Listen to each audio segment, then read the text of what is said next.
You are listening to Alex Nanlohi Podcast, to know the Lord and to make Him known.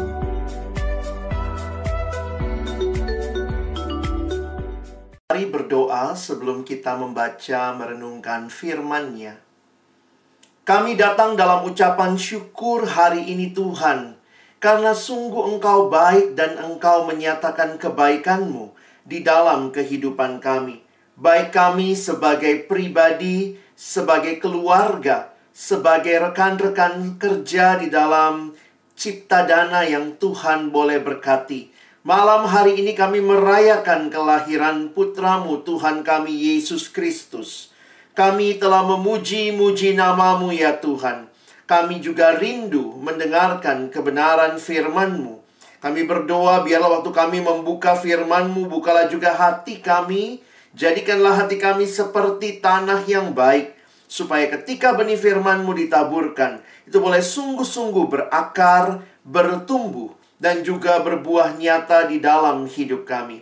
Berkati hamba-Mu yang menyampaikan, semua kami yang mendengar.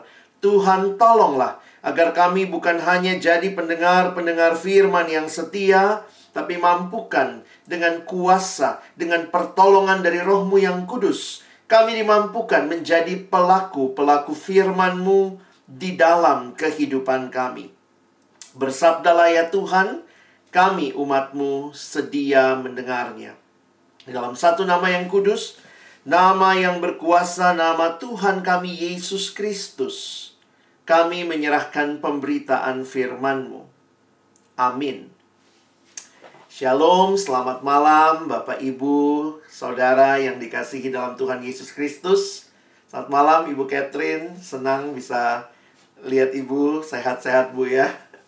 Ya, ini namanya Bapak Ibu berzumpa ya, karena lewat Zoom ya. Untuk kali yang kedua, kita Natalan lagi lewat Zoom ini.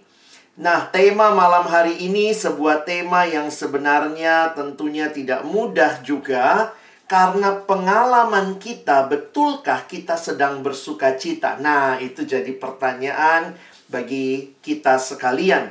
Nah, Bapak Ibu yang dikasihi Tuhan, kita masih merayakan Natal di tengah suasana pandemi. Pandemi yang kayaknya terus berkepanjangan. Kita terus berdoa supaya cepat selesai.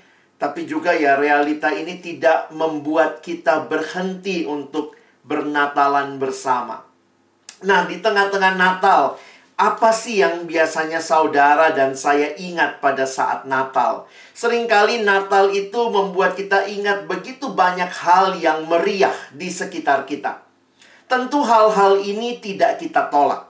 Kita tidak menolak kemeriahan Natal. Kita tidak menolak ya Santa Claus, pohon Natal, kue Natal, kado-kado Natal. Tetapi pertanyaannya, apakah Natal yang sesungguhnya? Seorang teolog pernah berkata, mungkin kalau Yesus ikutan Natal kita, Yesus sendiri akan terbengong-bengong dan kagum.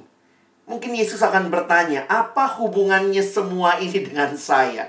Apa hubungannya Yesus sama Santa Claus? Sepupu sekali, enggak ya? Apa hubungannya Yesus dengan pohon Natal? Jadi memang banyak kemeriahan Natal yang kita tidak tolak. Tetapi mari kita ingat, Natal itu artinya lahir. Dan siapa yang lahir pada waktu Natal? Bukan Frosty the Snowman, bukan Santa Claus, tetapi Natal adalah kelahiran Kristus. Christmas is Jesus' birthday. Karena itu mari kita tidak lupa, what is the most important thing about Christmas? Saya sering kali ulangi istilah ini karena sangat berbekas di dalam benak saya. The most important thing about Christmas is the first 6 letters. C-H-R-I-S-T. Can you imagine? Christmas without Christ, tinggal mas. Mas. Ini bukan perayaan mas-mas ya. Christmas is empty without Jesus. And Jesus supposed at the heart of our Christmas. Berita Natal yang dibacakan tadi dalam Lukas pasal 2 ayat 8 sampai 20 Ini bagian yang penting karena ada kata joy di situ. Joy yang muncul, kita coba baca sekali lagi. Saya hanya mengutip beberapa ayat pertama. Di daerah itu ada gembala-gembala yang tinggal di padang menjaga kawanan ternak mereka pada waktu malam. Tiba-tiba berdirilah seorang malaikat Tuhan di depan mereka, dan kemuliaan Tuhan bersinar meliputi mereka, dan mereka sangat ketakutan. Perhatikan di dalam ayat yang ke-10. Lalu kata malaikat itu kepada mereka, "Jangan takut, sebab sesungguhnya aku memberitakan kepadamu kesukaan besar." This is the joy, the great joy. Kesukaan besar untuk seluruh bangsa. Hari ini telah lahir bagimu juru selamat, yaitu Kristus Tuhan di kota Daud. Dan inilah tandanya bagimu. Kamu akan menjumpai seorang bayi dibungkus dengan lampin dan terbaring di dalam palungan. Bapak, Ibu, Saudara yang dikasihi Tuhan, selebihnya tadi sudah kita baca bersama. Waktu bicara Natal, sesuai juga dengan sebutannya, kita tidak jauh-jauh dari sukacita. Merry Christmas. Tapi bagaimana bisa bicara Merry di tengah-tengah situasi bangsa kita, bahkan dunia ini yang masih bergumul dengan pandemi saat ini? Mari kita jujur di hadapan Tuhan. Emosi-emosi negatif apa yang banyak dialami orang di masa pandemi ini? Dalam persiapan saya seperti tertegur. Tuhan, kami bicara Merry, but apakah ini real buat kita? Emosi negatif apa yang banyak dialami orang di masa pandemi ini? Ya mungkin Bapak Ibu tidak berkata saat ini saya lagi fine-fine aja Pak. Tapi mungkin dalam hampir 2 tahun ini, apa emosi negatif yang bukan hanya orang alami, tapi bisa jadi juga Bapak, Ibu, Saudara, dan saya juga mengalaminya. Di dalam aspek psikologis, emosi negatif itu macam-macam ya. Jadi ada jealous, depression, doubt, despair, shame, sadness, fear, frustration, guilt, envy, grief. Memang menarik ya, tidak ada anger di sini ya. Karena ternyata marah itu yang di permukaannya. Kita mesti cari penyebabnya. Kenapa kita marah? Jadi memang jadi menarik ya Bapak Ibu. Kita sedikit bicara psikologi sekarang. Saya ingin ajak kita masuk ke dalam berita Natal awal. Kira-kira apa saja emosi yang muncul ketika awalnya Natal diberitakan? Mungkin kadang-kadang kita hanya fokus kepada kesukaan besar, tapi mari membayangkan bahwa semua emosi negatif ini, jujur Bapak Ibu, saya temukan dalam peristiwa Natal.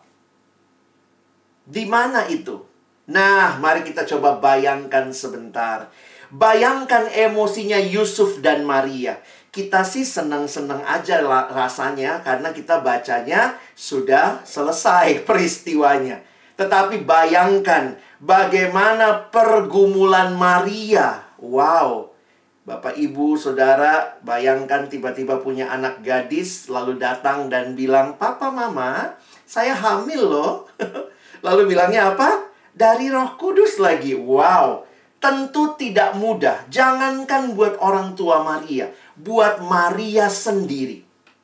This is not easy. Kehamilan dari Roh Kudus. Beberapa penafsir Alkitab mencoba membayangkan emosi apa yang muncul. Mungkin juga Maria, awalnya dia juga ketakutan. Dia belum pernah bersetubuh. Sudah hamil, harus menanggung malu. Sadness, shame, despair. Lalu bagaimana menghadapi Yusuf? Yusuf adalah tunangannya. Pada waktu itu, tahapan bertunangan itu sebelum menikah secara resmi hidup bersama, maka mereka sudah ditunangkan. Dan istilah itu seperti pernikahan, tetapi masing-masing masih pulang ke rumahnya. Itu biasanya selama 1 tahun. Dalam masa 1 tahun itu, kedua orang ini yang telah bertunangan harus menjaga kekudusan. Tidak mudah begitu Yusuf dengar berita Maria mengandung. Tidak heran di dalam Injil Matius, Yusuf berniat menceraikan Maria diam-diam. Yusuf punya emosi apa? Mungkin Yusuf sudah pikir, wow, ini next step. Ini sebuah hal yang indah dalam hidup rumah tangga. Tetapi kemudian rencananya buyar. Bapak Ibu, berapa banyak nih yang rencananya buyar gara-gara pandemi? Emosinya, keselnya kayak apa? Kira-kira Yusuf kayak begitu ya. Udah membayangkan kehidupan yang di dalamnya. Nah, ada kalimat yang menarik sebenarnya kalau kita bisa menghayati bahwa Yusuf ini orang yang taat sama hukum. Di mana kita dapat? Bapak Ibu kalau baca Injil Matius pasal 1, dituliskan begini, Yusuf itu seorang yang tulus hati. Dalam terjemahan berbahasa Inggris, New International Version, digunakan istilah Yusuf itu a righteous man. Jadi kalau Bapak Ibu perhatikan, a righteous man ini hubungannya dengan apa? Ternyata hubungannya dengan Yusuf ini sangat taat kepada hukum Taurat. Karena itu, dia tahu kalau Maria hamil duluan, hukum Taurat menuntut harus dirajam sampai mati. Walaupun pada waktu itu karena mereka di bawah penjajahan Romawi, mereka tidak exercise hukuman mati. Tetapi kalau Bapak Ibu perhatikan, ini pasti begitu memalukan. Sehingga Yusuf berniat menceraikan Maria diam-diam. Jadi Yusuf itu sangat taat sama firman Tuhan, tapi sangat sayang sama Maria. Jadi itulah, akhirnya keputusannya ya udah, tetap ceraikan karena ini tidak kudus berdasarkan hukum. Tetapi diam-diam, supaya Maria nggak dapat malu. Makanya dalam terjemahan bahasa Indonesia masa kini, BIMK, kalimatnya Yusuf tunangannya itu adalah seorang yang selalu mentaati hukum agama. Nah, itu kira-kira yang Bapak Ibu bisa pahami. Jadi bagi Yusuf pasti pergumulan tidak mudah. Kita sih dengarnya Yesus sudah lahir, wah sukacita di sorga di bumi. Tapi jangan lupa, Maria seorang muda, Yusuf tunangannya yang begitu taat hukum, tidak mudah tentunya bagi Maria dan Yusuf. Semua emosi negatif yang kita sebut tadi, depression, doubt, despair, shame, sadness, fear, frustration, guilt, buat Maria yang merasa dia disalah mengerti, tentunya ada perasaan bersalah. Nah, Bapak Ibu waktu perhatikan semua emosi negatif ini, nggak ada sukacitanya Natal itu awalnya. Lalu lihat lagi. Nah, bacaan kita hari ini saya mau soroti sedikit tentang gembala. Siapa sih gembala pada masa itu? Kira-kira emosi apa yang mereka alami? Berdasarkan konteks, kalau Bapak Ibu nanti perhatikan, bisa baca. Saya coba jelaskan sedikit. Gembala ini adalah kaum yang sedikit terpinggirkan. Karena mereka itu dianggap pekerjaannya cukup kasar. Mereka itu dalam ranking pekerjaan yang paling bawah. Bahkan dikatakan 3 terendah. Sampai-sampai kalau 3 profesi ini, salah satunya gembala, itu kalau ada di pengadilan, kesaksiannya nggak didengar. Jadi bayangkan misalnya waktu itu ketabrak ontak. Saksinya gembala. Udah tidak diambil, tidak dipandang di pengadilan. Jadi kalau kita perhatikan, ini kaum yang sebenarnya cukup terasing dari masyarakat. Belum lagi mereka bukan kaum yang bisa berfellowship. Bahkan tidak bisa ibadah seperti biasa, cukup jauh dari hidup keagamaan. Kenapa? Karena mereka itu selalu nemani domba. Domba tuh makannya banyak Bapak Ibu ya. Jadi bayangkan makan, gundul padang rumputnya. Dia harus ikut lagi. Traveling dengan domba menemukan padang rumput baru. Lalu jalan lagi. Pergi lagi ke padang rumput yang baru. Sehingga itu bisa katanya sampai 1 bulan baru balik lagi ke padang rumput yang awal. Jadi boro-boro ikut kebaktian gereja rutin. Nggak sanggup. Inilah kelompok yang terpinggirkan. Tapi jangan lupa, secara emosional, jangan lupa pada waktu itu, mereka kelompok paling bawah, ditambah lagi orang Yahudi di bawah penjajahan Romawi. Selalu kelompok yang paling bawah itu yang paling menderita. Jadi saya coba membayangkan kenapa ya berita Natal datangnya sama mereka. Karena mereka lah yang paling membutuhkan harapan. Mereka lah yang paling membutuhkan kabar sukacita itu ya. Kalau kira-kira datangnya sama raja-raja di istana, mungkin semua merasa aman-aman saja.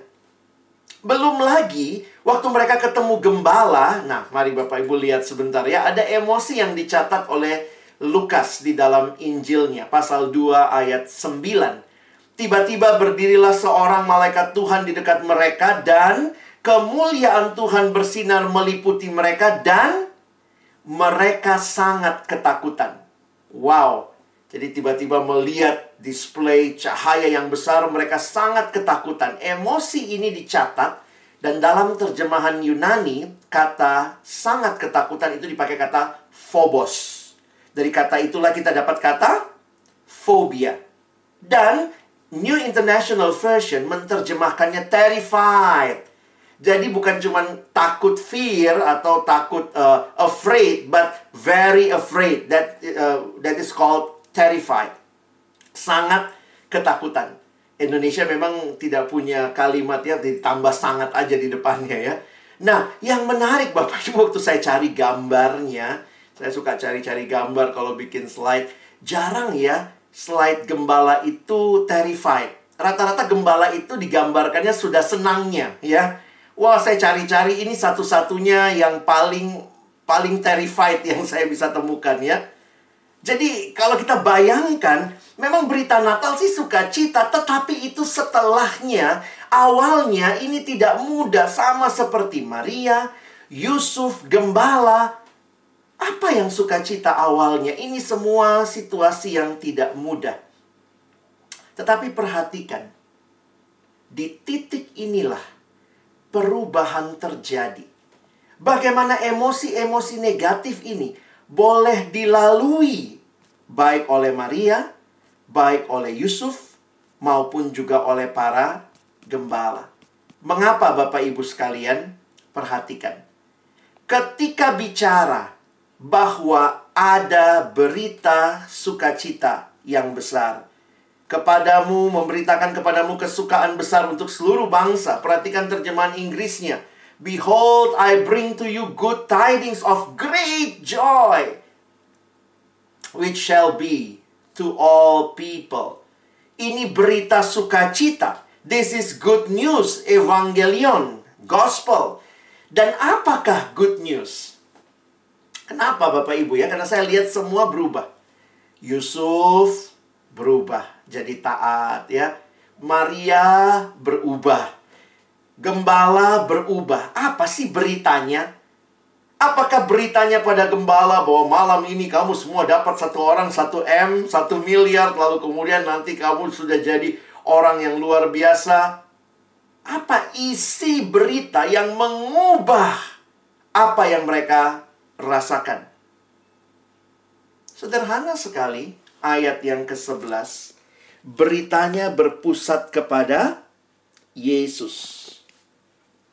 Hari ini telah lahir bagimu juru selamat, yaitu Kristus Tuhan di kota Daud.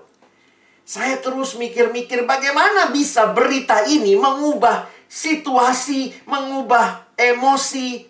Apa sebenarnya isi berita ini? Siapa Yesus ini? Kenapa dia dikatakan juru selamat? Kristus Tuhan, dan kenapa nama ini membawa perubahan? Nah, karena itu Bapak Ibu, saya pikir begini ya. Pandemi ini kan emosi kita juga naik turun ya. Tapi ini berita Natalnya ini nih. Berita Natalnya bukan kondisi lebih baik. Belum tentu akan lebih baik. Kita harapnya sih lebih baik. Tetapi belum tentu, kita nggak bisa memprediksi. Tetapi bisa nggak sukacita? Ternyata para gembala menemukan berita ini, dan berita ini yang bikin mereka sukacita. Karena yang lahir adalah juru selamat, Kristus dan Tuhan. Yuk kita lihat satu-satu. Kenapa dia disebut juru selamat? Kenapa ini berita sukacita, a savior was born? Sebenarnya berita sukacita ini harus kita sandingkan dengan berita duka cita. When you know the bad news, then you will realize, then you will appreciate the good news. Apa sebenarnya berita duka cita terbesar di bawah kolong langit ini? Berita duka cita terbesar ditulis di Roma 3 ayat 23. Karena semua orang telah berbuat dosa dan telah kehilangan kemuliaan Allah. Bapak ibu saudara sekalian, I think sin is the real pandemic. Bukan COVID. COVID memang kita bilang pandemic karena terjadi di banyak tempat di dunia. Tapi nggak semua orang kena kan? Bapak ibu ada yang belum kena kan? Ada yang jangan sampai kena ya. Tetapi yang namanya dosa affected all people. So sin is the real pandemic. This is the bad news. Dan akhir daripada dosa itu adalah maut. Dosa itu hanya membawa kita kepada hopeless end. Nggak ada pengharapan. Lalu kenapa Yesus disebut juru selamat? Karena cerita Tuhan buat kita yang percaya. Bukan kematian. Perhatikan Roma 6 ayat 23 tadi. Sebab upah dosa ialah maut. Tetapi, kadang-kadang kalau hafal Roma 6, kita cuma hafal Roma 6 ayat 23a. Sebab upah dosa ialah maut. Jangan cuma itu yang Bapak Ibu hafal. Hafalkan seluruh ayatnya karena berita sukacitanya. The good news sesudah kata tetapi. Memang begitu ya, kalau ada kata tetapi, biasanya yang penting itu sesudah tetapi ya. Dia cantik. Dia pintar, dia kaya, tapi sudah meninggal. Dengar belakangnya ya. After tetapi itu penting. Karunia Allah ialah hidup yang kekal dalam Kristus Yesus Tuhan kita. Inilah berita sukacita bahwa dosa bukanlah akhir dari pergumulan kehidupan manusia. Jesus Christ, God's solution. Bapak Ibu cari jawaban untuk hidup. Temukan di dalam Yesus. Berita malaikat kepada Yusuf. Malaikat bilang kepada Yusuf, ia, maksudnya Maria, akan melahirkan anak laki-laki. Dan engkau, Yusuf, akan menamakan dia Yesus, karena dialah yang akan menyelamatkan umatnya dari dosa mereka. Puji Tuhan. Yesus datang menyelesaikan pergumulan para gembala, bahkan yang paling dasar. Mereka bukan cuma miskin masalahnya. Masalah semua orang, termasuk gembala, termasuk Maria, termasuk Yusuf, adalah dosa. Karena itu, yang datang Sang Juru Selamat. Ini yang bikin sukacita. Karena dosa, ada jalan keluar di dalam Kristus. Yang kedua, dikatakan namanya Kristus. Yesus Kristus. Kalau Bapak Ibu lihat di Alkitab kita, di belakangnya ada kamus. Nah, ini saya foto langsung dari kamus Alkitab. Kristus itu terjemahan Yunani dari kata Ibrani Mashiach. Jadi Mesias, Mashiach itu bahasa Yunani, bahasa Ibrani. Kalau bahasa Yunaninya Kristus. Ya, jadi bukan marganya, bukan famnya. Yesus famnya apa? Kristus, bukan ya. Tetapi artinya yaitu yang diurapi oleh Tuhan. Ini berkaitan dengan tugas yang Yesus emban.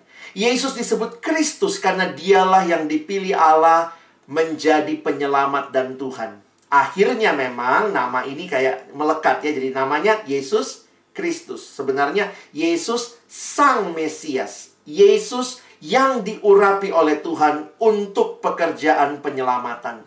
Bapak Ibu, apa yang dibayangkan waktu dengar nama ini? Apa yang Bapak Ibu bayangkan waktu dengar nama ini? Nabi Yesaya telah menubuatkan Mesias 700 tahun sebelum Yesus lahir. Jadi kalau Bapak Ibu bisa menghayati pada waktu itu, gembala-gembala ini kan walaupun tidak terdidik secara agama, mereka orang Yahudi. Mereka punya pengharapan Mesias. Dan waktu malaikat bilang Mesias yang dijanjikan sekian lama sekarang sudah datang. Wow.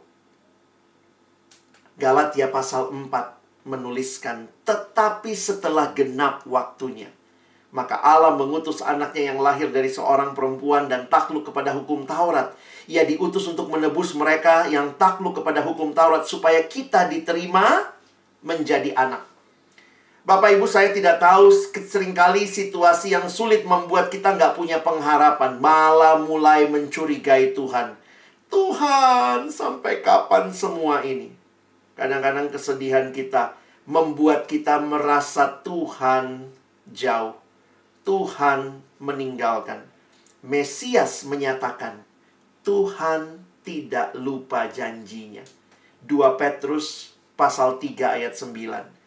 Tuhan tidak lalai menepati janjinya. Sekalipun ada orang yang menganggapnya sebagai kelalaian, tetapi ia sabar terhadap kamu.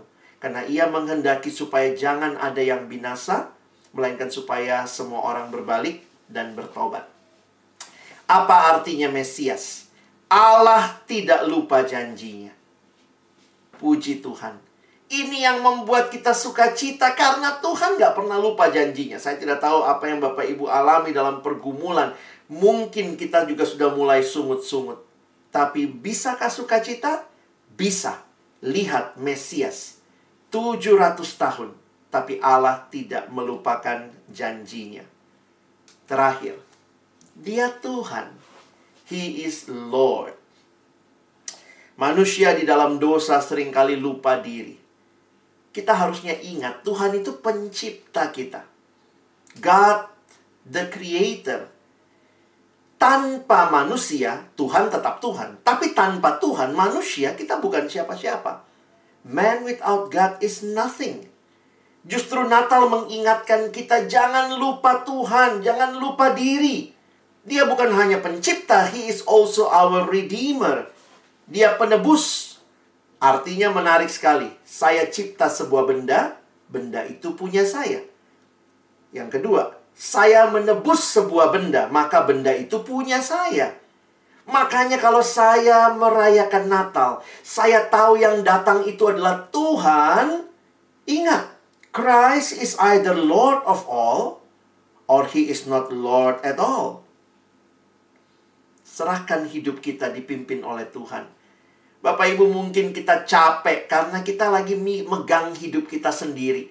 Ketakutan membuat kita jadi was-was, lalu kita merasa kita mau mengontrol segala sesuatu. Natal sebenarnya cuma mau mengingatkan kita, you are not in control. We need God. And He is the one and only God who is in control. Ingat namanya. Juru Selamat, Kristus, Tuhan. Perhatikan respon gembala. Nah, cari-cari foto gembala yang agak-agak senang tuh banyak Bapak Ibu ya. Karena ini sesudah mereka mendengar berita itu, mereka percaya. Bagi saya menarik, mereka dikatakan berlari. Dalam terjemahan bahasa Inggris digunakan kata ran. Indonesia cuma menuliskan mereka cepat-cepat. Begitu dengar berita, mereka cepat-cepat ke Yerusalem. Ke Bethlehem maksud saya ya. Lalu kemudian ayat 20, lihat ini emosi yang totally different. Setelah berjumpa, kembalilah gembala itu sambil memuji dan memuliakan Allah. Karena segala sesuatu yang mereka dengar dan mereka lihat, semuanya sesuai dengan apa yang dikatakan kepada mereka. Numpang tanya Bapak Ibu, apa yang berubah dalam diri para gembala? Setelah gembala kembali, hal apa yang berubah dari hidup mereka? Apakah gembala setelah ketemu Yesus pulang jadi konglomerat? Apakah gembala pulang setelah ketemu Yesus, langsung mereka dapat bonus semua 1M begitu? Saya waktu perhatikan nggak ada yang berubah ya. Pulang tetap gembala. Pulang tetap nangon domba. Pulang tetap harus bekerja. Sebenarnya apa yang berubah?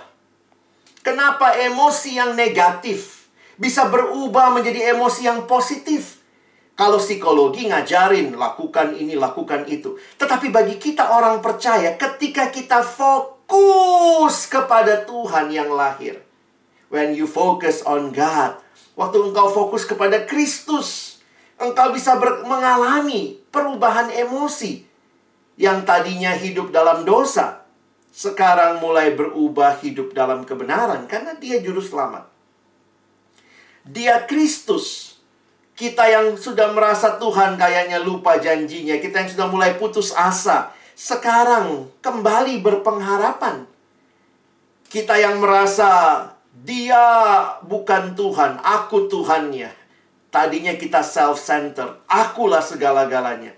Natal membuat kita God-centered. Kita sekarang sudah bisa melihat dari perspektifnya Allah. Kalau Bapak Ibu mau mau inti khotbah saya malam ini sebenarnya slide berikut ini ya. Saya mengutip kalimat pendeta Rick Warren. Dalam kalimatnya dia berkata satu hal yang menarik. When our focus change, our feeling change. Bapak Ibu, situasi seringkali belum berubah. Maaf, saya harus jujur. Saya tidak mau jadi pendeta yang kayaknya gembar-gembor, puji Tuhan, sukacita. No, seringkali mungkin situasi belum semakin mudah. But when your focus change, then your feeling change. Saya tuliskan, sometimes God doesn't change your situation. Because the one who is, because he's trying to change your heart. Bapak Ibu, bisakah kita alami sukacita? Jangan berpikir sukacita itu kalau semuanya beres. Pasti kalau semua beres lebih sukacita lagi. Tetapi ternyata sukacita yang paling utama bukan waktu semuanya beres. Tapi ketika saya pegang Yesus, Tuhan, dialah sumber sukacita. Tuhan gak pernah janji hidup tanpa pergumulan ya. Saya pikir jangan mimpi juga. God never promises that we will never face struggles or problems. Lalu apa janjinya dong? Ini janjinya. God walks with us in our struggles. That is the true joy. Hidup itu indah kenapa?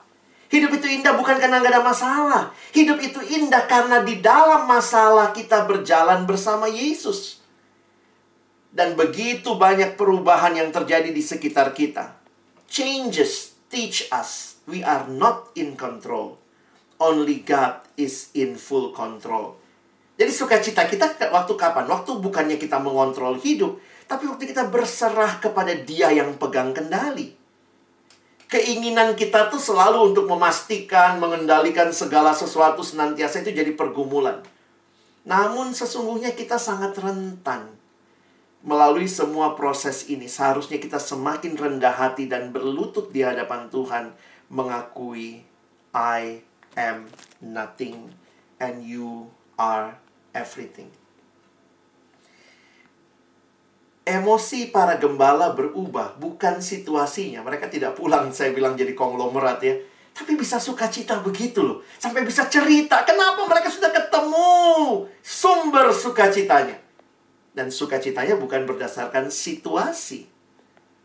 Karena itu sebagai penutup, bagaimana caranya tetap memiliki sukacita dalam Tuhan, bahkan di masa-masa terpuruk seperti pandemi ini. Bapak Ibu, saya harus ingatkan, begitu banyak hal yang berubah. Kalau begitu, apa yang harus kita pegang? Peganglah firman-Nya. Firman yang tidak berubah. Itu sumber kekuatan kita. Kalau Bapak Ibu setiap hari memberi waktu, membaca, merenungkan firman yang tidak berubah. Soalnya perasaan kita tuh berubah-ubah. Jangan pegang perasaan kita. Ya, Alkitab tidak pernah bilang ikuti hatimu, ikuti perasaanmu. Enggak. Hati, perasaan sudah jatuh dalam dosa. Bisa hari ini kita senang, rasanya Tuhan dekat. Besok rasanya Tuhan jauh, marah-marah sama Tuhan. Kalau Bapak Ibu pegang hati kita, hari ini senang, besok enggak. Besok senang, hari ini enggak. Jadi hati kita tuh berubah-ubah. Apa yang harus kita pegang? Kompas kehidupan bukan hati, tapi firman. Dan kiranya firman yang mengkalibrasi hati. Hati saya bilang, Tuhan tidak baik, Tuhan lagi tidak sayang sama saya, Tuhan jahat. Tapi firman bilang Tuhan dekat, Dia mengasihimu. Mana yang kita pegang? Bukan hati, tapi firman. Situasi sulit membuat banyak orang dipimpin oleh hati. Karena itu susah sukacita ya. Karena apa? Hati terus yang dilihat. Kalau hatinya lagi senang, cari Tuhan, cari Tuhan. Lagi pengen kebaktian, pengen kebaktian. Kalau lagi nggak pengen, ya nggak usah. Aduh, hati saya ini lagi nggak rasa. Mari pegang firman Tuhan yang tidak berubah. Saudara rasa Tuhan tidak baik? Firman bilang Dia selalu baik. Peganglah firman-Nya. Sehingga hari ini kita bisa Natalan dengan tema joy. Saya bukan bilang, mari Bapak Ibu, Rasakan kita sukacita seolah-olah nggak ada masalah. No. Masalah masih ada. Tapi ada pribadi Kristus yang jauh lebih besar dari masalah kita. Saya tutup dengan kalimat Pendeta Rick Warren lagi. We are not in control, but we do have a greater hope. And we do have a source of joy that isn't based on our circumstances. Our joy is not a situation. Our joy is not condition. But our joy is a person.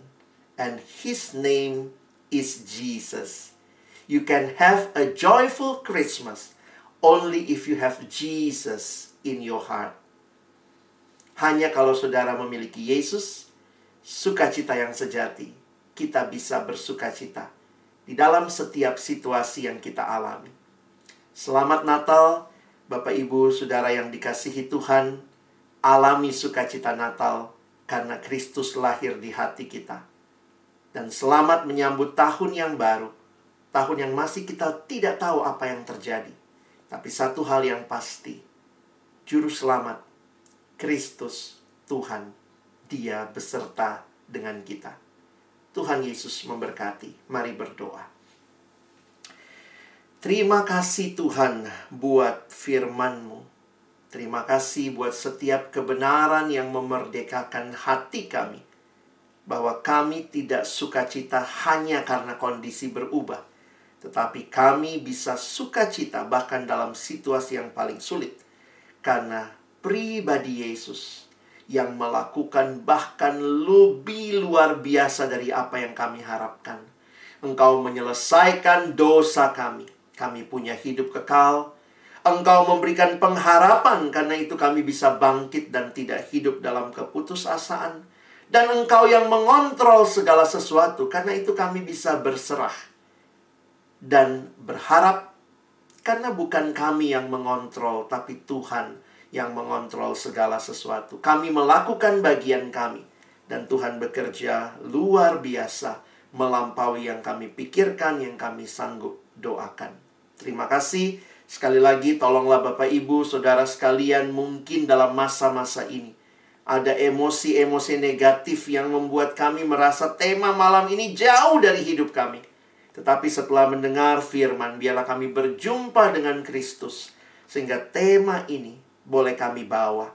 Karena sukacita kami bukan situasi, bukan kondisi, tetapi seorang pribadi, namanya Yesus. Kami bersyukur dalam nama Tuhan Yesus, Sang Firman yang hidup. Kami menutup firman Tuhan malam ini. Amin.